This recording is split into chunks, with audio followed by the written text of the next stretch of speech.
What's up, everybody? Brett Mix here for the Monday Night Wars. Hit like and subscribe if you're enjoying these videos. We are now the WCW Nitro side. This is week 89, the 93rd episode of Nitro. The 89th week, they go at it head-to-head with the WWF. Nitro beats Raw for the 52nd week in a row. The scores for Nitro was 3.3 to 2.5 on Raw. So they won by 0.8 in the ratings. It's a lot of homes. So through these 89 weeks, Nitro now has 70 wins. WWF has 17 wins and 2 draws. So Nitro 70 wins, 17 losses. Not very bad at all. This is the winning Nitro with a 3.3 rating. Shivani welcomes us to the show from the MGM Grand right on the Strip in beautiful Las Vegas, Nevada, live on TNT, June the 30th, 1997. We open with Mean Gene at the center of the ring, and the Nature Boy Ric Flair comes to the ring. His music hits. Flair turned on Piper last week with his Horseman. Flair then dragged a mannequin of Roddy Piper out with 2 ladies, and they're holding the Roddy Piper mannequin. Flair goes, Mean Gene, woo! This tells the wrestling world that Piper could party on the town. Fans chant Roddy, Roddy, and the mannequin falls apart. The lady asks Gene why they would call him the Hot Rod. He's definitely not hot. Flair starts dancing around with Roddy chants in the air. Flair says he might be the icon of Hollywood, but when it comes to wrestling, he is the man. Gene asks the lady if he's truly the 60-minute man, and he says more like the 30-second man. And Gene corrects her. She's like, "You got to be talking about Roddy Piper, not Ric Flair," because she's not supposed to be bashing Flair. She's supposed to be on Flair's side. Anyways, they were supposed to make Flair look good there, and either way, Flair's charisma saved the segment. It was pretty good between Flair and his turn on Piper. Opening up the ring, we have Chris Jericho defending the Cruiserweight title against Juventud Guerrera, and Chris Jericho is the new Cruiserweight champion. He beat Six on a televised event, a non-televised event on the weekend. So weird they switched titles at a house show, but Six lost and the championship to Chris Jericho, and now the title is in WCW, not the NWO.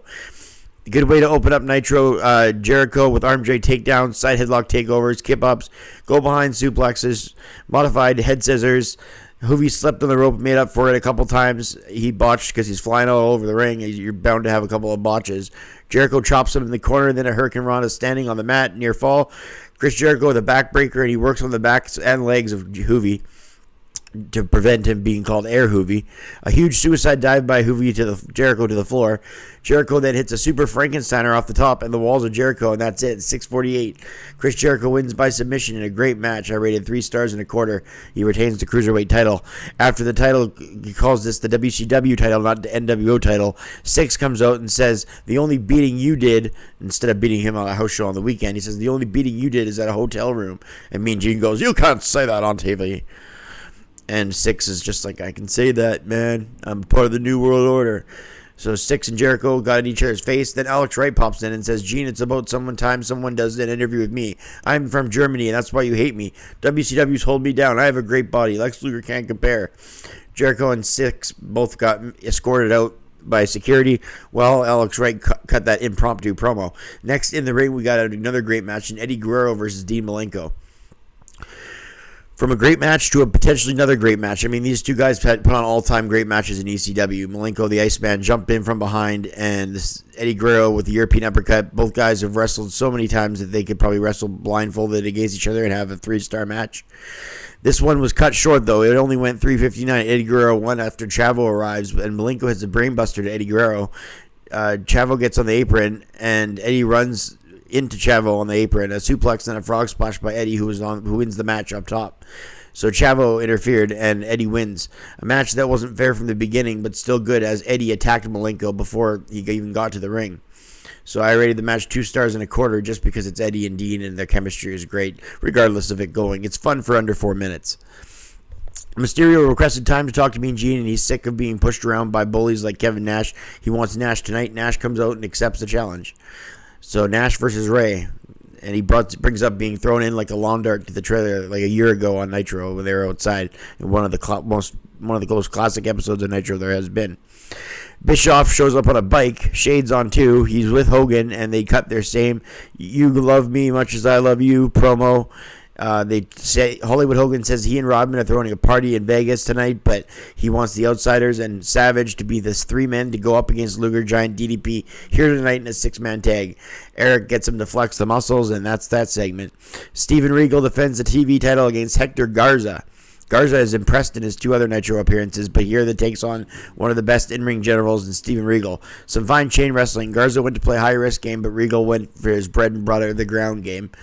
Garza with the corkscrew off the floor, connecting like he wanted to. A high drop kick off the top. Regal got his knees up, blocking the ICE moonsault.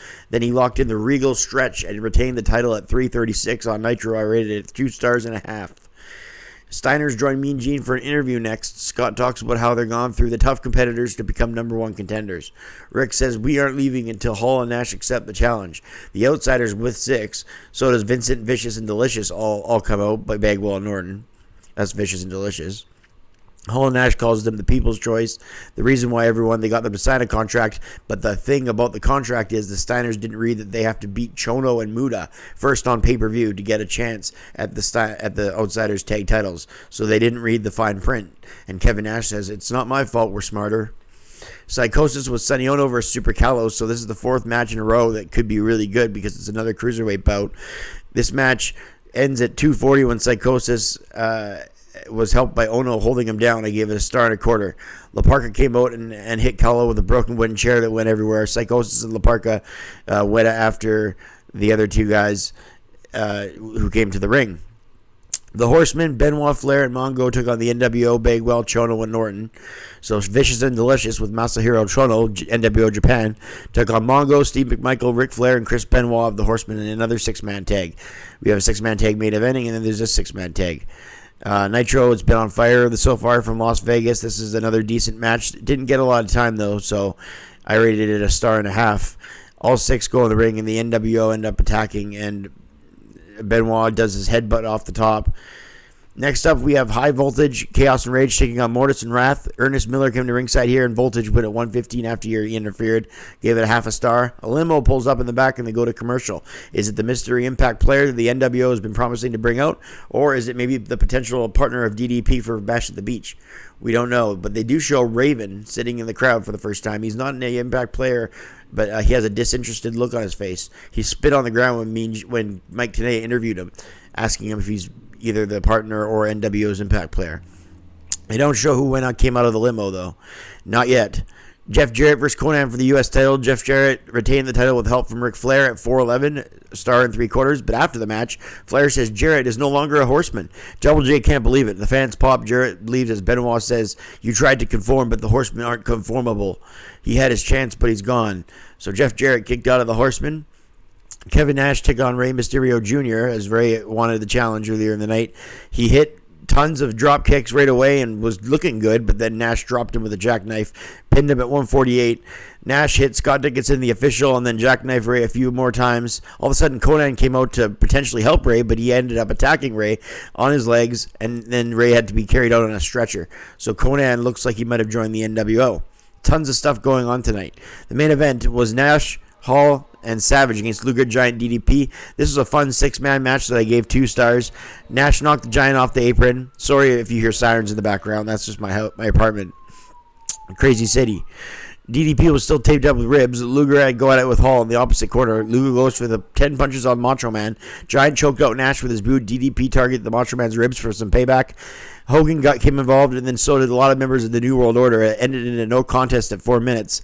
As I said, for the fun of the match, I gave it 2 stars, and that does it for the wrestling portion of the show. The show ended with Savage on top of DDP. Then Sting was in the crowd, and not many people chanted because they thought it was the fake Sting.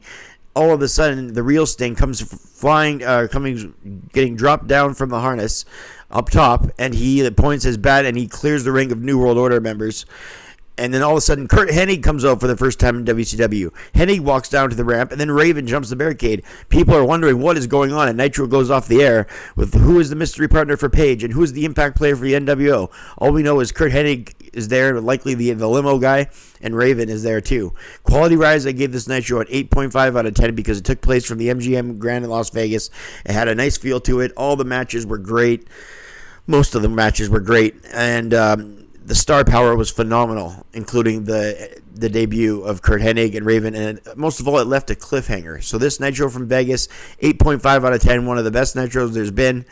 I'm Brett Mix. Like and subscribe if you're liking these Nitro reviews. I'll be sure to pump some more out, and I'm out.